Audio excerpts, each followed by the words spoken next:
Добрый день, в эфире новости, в студии Джанулмырза Дуйшенбекова.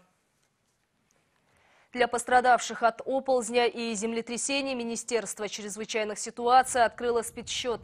Напомним, в результате схода оползня в Узгенском районе грязевая масса накрыла 11 домов.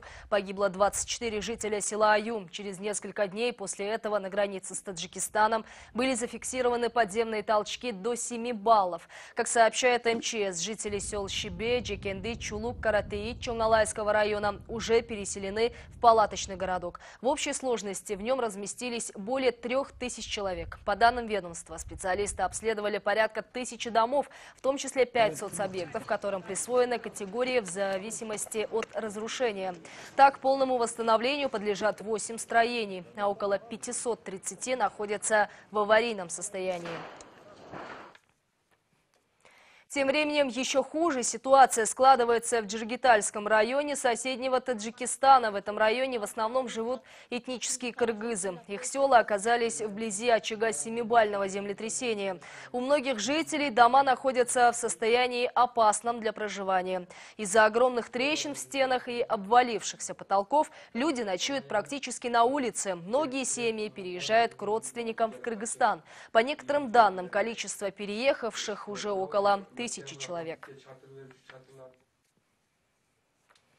Сотрудников правоохранительных органов подозревают в серии интимных подстав и вымогательстве. Поводом для задержания горе-милиционеров послужило заявление от иностранного гражданина. В нем заявитель рассказал, как группа правоохранителей отобрала у него мобильный телефон стоимостью 15 000 сомов. Позже выяснилось, что силовики промышляли вымогательством за сокрытие якобы фактов изнасилования. Схема была отлажена. В ней были задействованы 2 девушки, которые знакомились с иностранцами, а в разгаре приватных встреч в комнату вламывались их покровители. Затем сообщники начинали шантажировать своих жертв. Сколько таких подстав успела провернуть преступная группа, не сообщается. Задержанные выдворены в следственный изолятор столицы.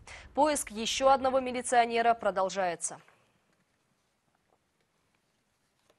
Судьям придется отвечать за свои неправомерные решения. На общественное обсуждение вынесен законопроект о дисциплинарной комиссии. Документ разработан в рамках приведения законов в соответствии с новой Конституцией. Разработчики предлагают поручить контроль за Фемидой только опытным юристам и правозащитникам. При этом сами судьи в состав органов входить не могут. Чтобы избежать конфликта интересов, против этой инициативы выступают служители Фемиды. Однако депутаты уверены, что гражданское общество сможет дать объективную оценку деятельности судей. Мнение сторон выслушал Игорь Потанин. За служителями Фемиды предлагают установить контроль. Соответствующие поправки вносятся законом о дисциплинарной комиссии. Новый орган, по задумке авторов, будет изучать жалобы на служителей Фемиды и давать оценку действиям судей. Если потребуется, комиссия будет даже давать разрешение на привлечение их к уголовной ответственности.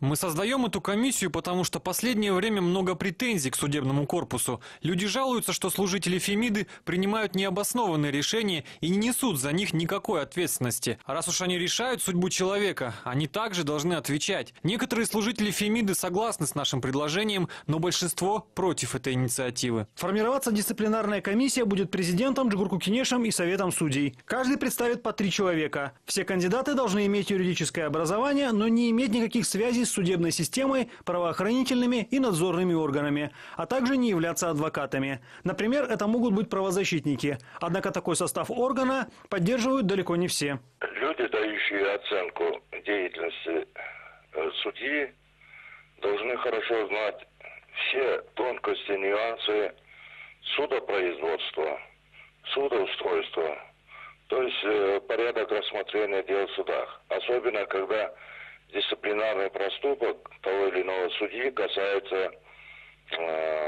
связано с рассмотрением конкретных судебных дел. Допустим, проведем такую аналогию. Деятельность врача должны оценивать сами врачи, которые хорошо знают врачебную деятельность, а не кто-либо другой. Однако парламентарии уверены, что помехой для объективности это не будет. Новому органу придется давать скорее моральную оценку деятельности служителей Фемиды. А тут особые знания в юриспруденции не потребуются. Кроме того, в состав дисциплинарной комиссии будут входить люди, в том числе и делегированные Советом судей. Решения будут приниматься коллегиально, а значит, доля объективности решений будет очень высока. Здесь должны быть люди, которые, хотя они не юристы, но они должны давать оценку внутренним убеждениям, справедлив ли он был в данном случае. Вот, например, есть судьи присяжные, да, которые они не юристы, но они выносят вердикт. То есть они, по сути, говорят, виновен или не виновен.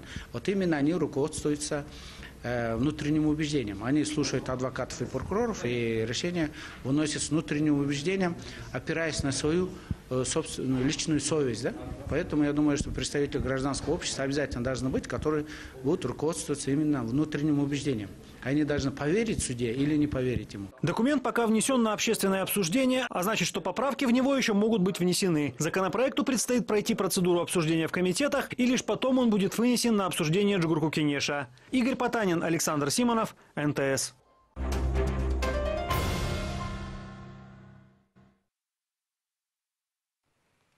Когда-то он стоил всего $0,25. Сегодня национальной валюте нашей страны исполнилось 24 года. Среди постсоветских стран Центральной Азии Кыргызстан первым ввел свою собственную валюту 10 мая 1993 года. Вслед за нашей страной вскоре свои деньги начали вводить Казахстан, Узбекистан. А Таджикистан еще несколько лет пользовался рублями, пока не пустил в обращение Самуни.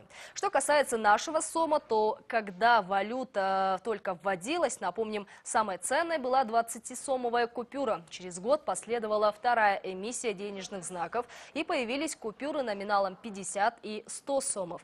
В 2000 году были выпущены 200-сомовые, 500-сомовые и серебристые, тысячные. А 7 лет назад появились зеленые 5000-е купюры. Позже в обращении появились монеты. По данным ряда финансовых изданий, среди валют стран СНГ, включая российский рубль, наш сом имеет самый низкий совокупный уровень инфляции за весь постсоветский период. И пока на этом все. Всего доброго и до встречи в эфире. Спонсор прогноза погоды